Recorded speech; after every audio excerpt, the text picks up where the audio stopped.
Hey, everybody, welcome back to Lettermen Row. It's early in the week. We're turning the attention towards Maryland for Ohio State. That means it's time to break down the defense on BuckIQ with our guy, Zach Boren. I am Austin Ward. And coming out of this one, it was a 49-27 win for the Buckeyes over Rutgers. Maybe not as lopsided as some of us, me, I guess, predicted. But that also doesn't mean that there are real problems, in my opinion, for Ohio State. Zach, you know that sometimes those things can get weird when you have blowouts. So I don't know. Do you focus on the good, another strong first half where no touchdown was allowed, or the second half where it got a little weird? I think you focus on the first half with no touchdowns, right? But I think as a locker room, I think as a coaching staff, you address the second half. But I don't think you worry about it, right? I mean, we all know, granted, even as Ohio State fans, as former players, we all want it to be 70-0, right? Especially against a Rutgers team with Greg Schiano coming to town. But, man, the first half, you don't give up a touchdown. You're ahead by a bunch in the second half. And let's be honest, an empty horseshoe at 10 o'clock at night or 9:30 at night, right, when you're winning by 30-something points, it's not easy to play. You got to create your own juice. And when you're just hammering a team, a lot of people are going to say you're on national television, you're wearing the scarlet and gray, you're playing in the horseshoe. No fans there. You're having to create your own juice. And when you're just hammering someone, it's tough to get motivated. And as we've seen, granted, even the second half of Penn State, and we see the second half against Rutgers again, you go out and take care of business in the first half. The second half, it's kind of like, hey, let's just get out of here. Let's not have anyone get hurt, and let's get on to the next week. All right, so we are going to look at some of that in the second half here.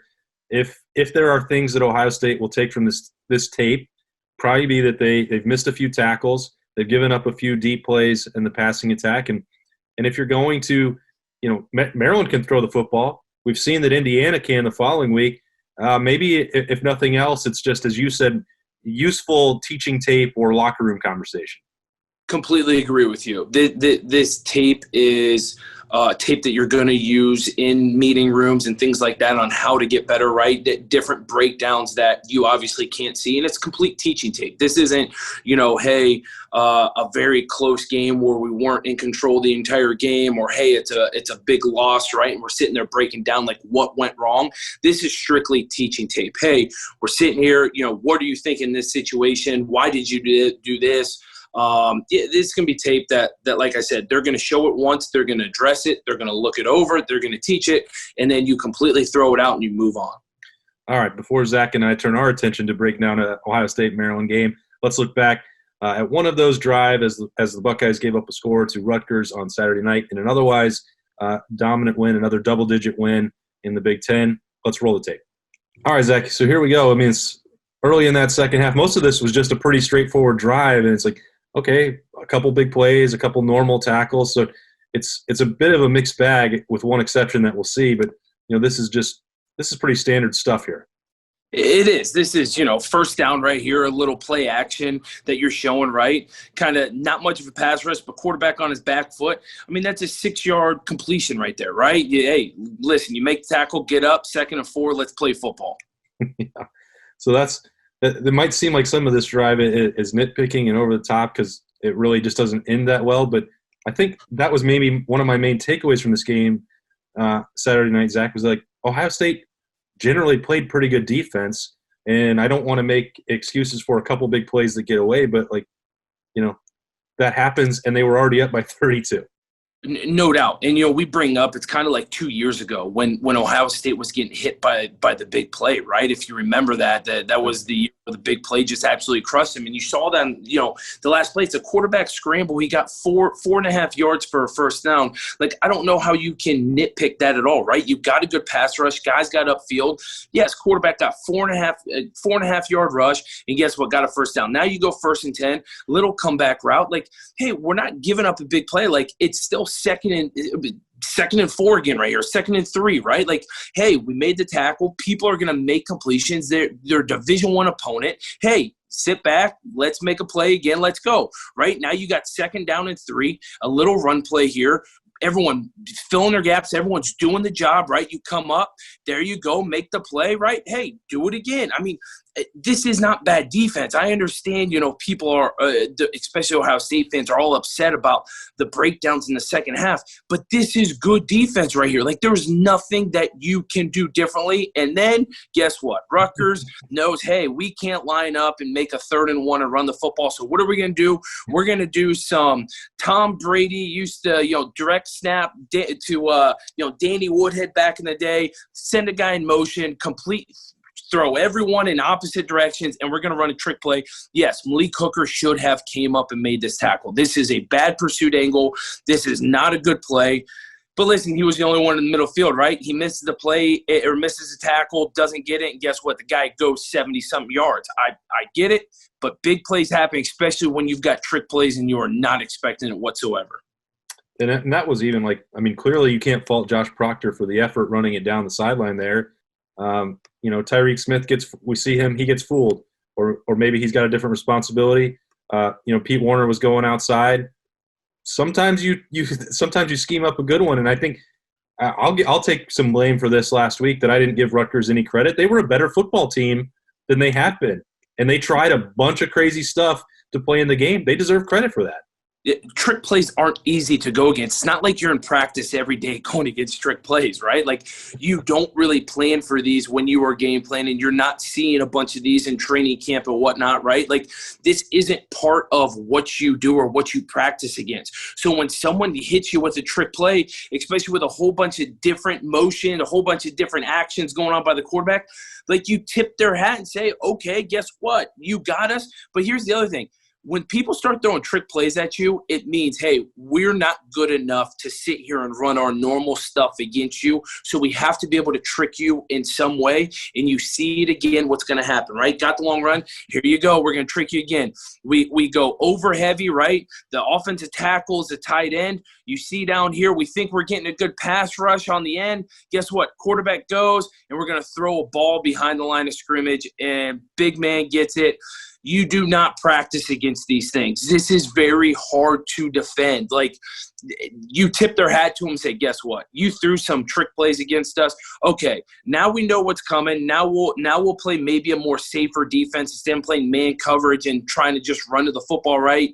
Maybe we'll sit back, let you dink and dive us, and we'll sit against the trick play. But, hey, you tip their hat. Good job, Rutgers. Great job.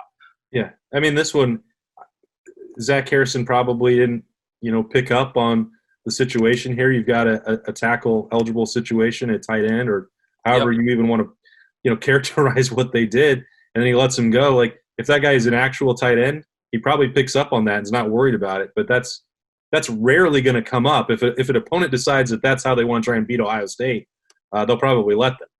Right. Trust me. No one's going to sit there and run, tackle over screen pass 20 times in a game to try and beat Ohio State. If it's one play down by the goal line, okay, big number 71, look at that. Put your hand up in the air, celebrate. You just scored in front of a horseshoe with 0 people in the stands.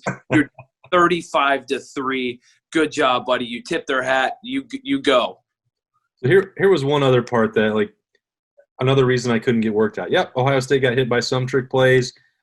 Even when Rutgers scored, though, you look at the success against the 2-point conversion, that's sort of okay, Ohio State regroups, and then when they had to go get one stop on the next play, they did that. They weren't that could have been a lot closer, even closer game, not much closer. The outcome wasn't going to be different, but the score looks different if Rutgers could actually finish off some of these 2-point conversions. And, Haskell Garrett running around making another play and this one out. Well, Ohio State answered the bell on the 2-point conversions, which, again, is still nitpicking parts of the game.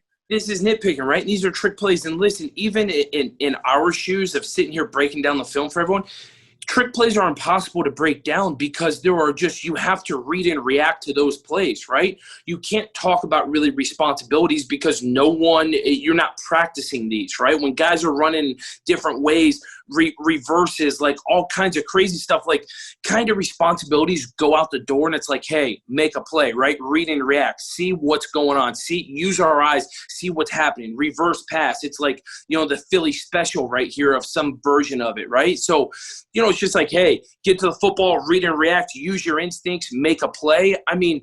You can't even break these plays down because things are going all over the place. And like I said, Maryland's not going to come out this week and every single play be a trick play. If they do, they will not win the football game because you can't win games by running trick play after trick play after trick play. It's just you don't practice them that way, right? And so you tip their hat to a team. You say, you know what? This was a really good trick play. Whoever spent 20 hours this past week for Rutgers drawing up these plays, guess what? You're a great job. You drew up the annexation of Puerto Rico from, I mean, basically that's what you're doing. Like, awesome job, good job. Now, guess what? Go back to your basic stuff next week when you play another opponent that's nowhere near as good as Ohio State. Zach, I knew that this part also might warm your heart. Take a look at Shaun Wade in the 3-yard line. Yes. It could have been a disaster, but since it turned out okay for Ohio State, I bet this makes you feel pretty good to see those stripes taking some punishment. Yeah, Shaun, good job, buddy. Maybe, he may have seen the ref in the corner of his eye and maybe given him a little, little elbow to the back, a little shoulder pad to the back. But, man, listen, even the refs, Ohio State fans want to talk about this play. Even the refs don't know what to do. The refs are trained on position when a play happens, where they're supposed to go, how they're supposed to react to it, right? The different positioning. And guess what? In a trick play, the guy in the middle of the field, the ref doesn't even know how to react to the trick play, right? He doesn't even know which way to go. So he stands there and just gets smoked by Shaun Wade. So it is, right? The ref's tipping his hat. Hey, good job, Rutgers. You guys sent people in a bunch of different ways. I didn't know what to do. All bets were off for that one. It was a crazy night. It was a crazy weekend for everybody. Appreciate Zach Boren, as always, bringing the insight for us on BuckIQ. Looking at the Ohio State defense, Buckeyes are 3-0. They're playing pretty good. They've got another chance on Saturday afternoon at Maryland, and we'll break that one down for you right here next week on BuckIQ at Lettermen Row. For Zach, I am Austin Ward. We will see you then.